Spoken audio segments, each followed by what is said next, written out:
the footing of JR is yet to be found. And a beautiful left uppercut sends Concrete to the referee. He's going to look at this very carefully. And another right hand sends Concrete to the canvas. Isang malaking pagkakataon ang nakaabang sa ating kababayan na si JR Raquinel, isang biyasang Pinoy Southpaw stance alias The Dreamer mula Kawayan Negros Occidental, ang dadayo sa bansang Mexico upang harapin ang isang undefeated Mexican fighter na si Yair Frank Verdugo para sa bakanting WBC Silver Super Flyweight belt sa October 12, 2024. De Ciudad Obregón, Sonora, a Yair Frank, mientras que muy trago vistiendo la pantaloneta también en color negro con los vivos en azul. Bit-bit nga sa kasalukuyan ng Verdugong Meksikano ang kanyang malinis na kartadang 17 panalo. 12 panalo dito ay tinapos niya via knockout at walang talo. Samantalang bit-bit naman ng ating kababayan ang kanyang impresibong kartada na nagtala ito ng 16 na panalo. 13 dito ay nagmula sa pamamagitan ng knockout, 2 talo at 1 draw.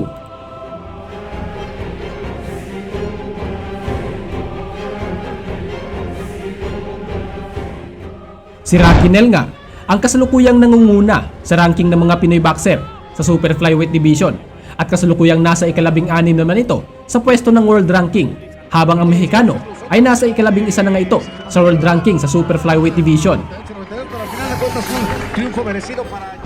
Tatlong magkasunod na laban na nga ang naipanalo ng ating kababayan sa loob ng 2 taon matapos niyang masungkit ang bakanteng WBO Intercontinental Super Flyweight title noong 2022 laban sa nooy isang undefeated na Afrikanong kalaban na si Landil Nyeke. Nagsimula ang laban sa isang mabilis na pace kung saan parehong agresibo sina Raquinel at Nyeke. Si Raquinel, gamit ang kanyang southpaw stance, ay naghahanap ng mga pagkakataon para makapagbitaw ng kaliwa, habang si Nyeke ay sinusubukang magpatama ng mga jab upang i-set up ang kanyang mga kombinasyon.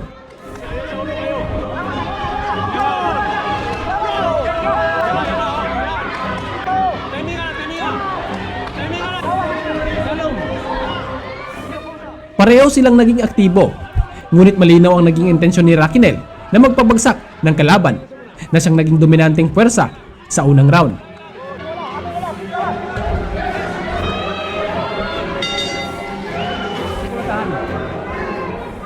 Sa pagpasok ng round 2, tinuloy ni Raquinel ang kanyang agresibong atake hanggang sa nakapagbitaw ito ng isang malinis na kaliwang suntok na siyang nagpabagsak kay Nyeke.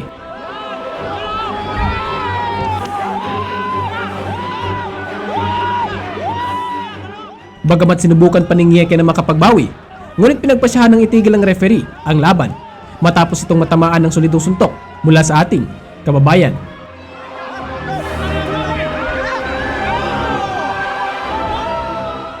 Nakuha nga ng ating kababayan ang tagumpay at naiuwi ang bakanting titulong WBO Intercontinental Super Flyweight title sa pamamagitan ng technical knockout sa loob lamang ng ikalawang round.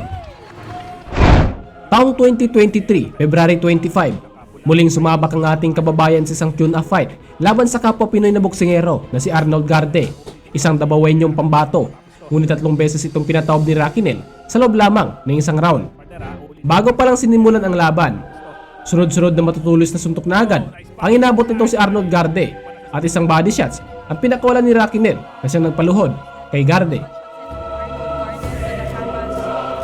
I think si Jera Raquinel is the current WBO Intercontinental Super Flyweight Champion. Yes, so another beautiful shot. Oh, Can you see the fire in the eyes? Matindi nga ang mga pinapakawalan ni Raquinel dito mga idol, at nasundan pa nga ito ng 2 beses na pagbagsak hanggang sa itinigil ng referee ang laban.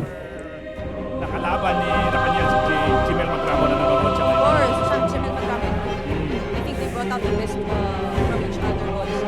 Wow, Raquinel, unstoppable with that combination, partner. All power by JR Raquinel. Sabi nga nila yung Raquinel, matulis daw yung mga suntok nito. According sa mga PMI coaches, talagang matulis ang masakit. Sulit ang And first round, TKO win for it was just JR. partner. The Dreamer. Nanalo nga ulit si JR Raquinel dito mga idol via technical knockout sa loob lamang ng unang round.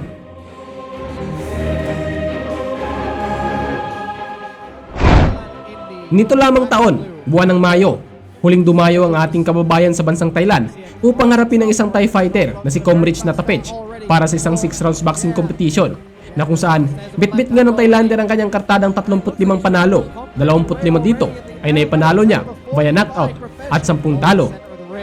He was testing the waters and a beautiful left hand. Sa pagpasok ng round 1, sunod-sunod na mga kombinasyon na agad ang binibitawan ng ating kababayan. Halos wala ngang binatbat itong Thai fighter mga idol at nakayuko pa ito kapag ka susuntok. Holding the center of the ring. And he eats another right hand as well. So Concrete proving to everyone with power like this, he may walk into a bigger shot from Concrete. So his aim is to put this fight out in the first round, I think. Another left hand gets through and a right hand upstairs as well. Stumbling his opponent back. The referee is probably going to be looking at this very carefully. Does Concrete have it in him to keep this young Filipino? The heavy shot. 10 seconds to go of round number 1. We are scheduled for 6. Another left hand gets through. Tila ibang estilo rin ang dala nitong Thai fighter mga idol. Estilong nagpapabugbog lamang sa ating kababayan. Habang si Rakinel ay nagaganahan naman sa walang habas na paghataw sa kanyang kalaban. Philippines, Jay Wakwanel in the black and white. Scheduled for 6. We are in round 2 of this. Sa kasagsagan ng round 2, wala pa ring pagbabago ang nangyayari sa estilo ng kalaban na hindi na nga ito nakapagbitaw ng solidong suntok sa ating kababayan hanggang sa tuluyan siyang natamaan ng isang solidong kaliwa ni Rakinel na siyang nagpasindak sa kanya sa ibabaw ng lona.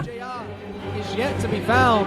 And a beautiful left uppercut sends Concrete to the canvas. Concrete looks like he's on shaky legs at the moment. Muli pa nga itong bumangon mga idol, ngunit walang habas itong niratrata ng ating kababayan hanggang sumapul ulit ang lakas ng kaliwa ni Rakinel sa panga ng Thai fighter at bumagsak ito sa pangalawang pagkakataon. Look at this very carefully. And another right hand sends Concrete to the canvas. Hindi na nga ito nakabangon pa muli mga idol at tuluyan na nga itong pinatulog ng ating kababayan sa loob lamang ng ikalawang round. Magaganda ang mga laban na ipinapakita ng ating kababayan. Kilala si Rakinel bilang isang the-dreamer ng bansang Sinilangan, isang southpaw stance na kung saan taglay nito ang mga matutulis na mga suntok at kombinasyon na siyang ikinadali ng kanyang mga nakakalaban.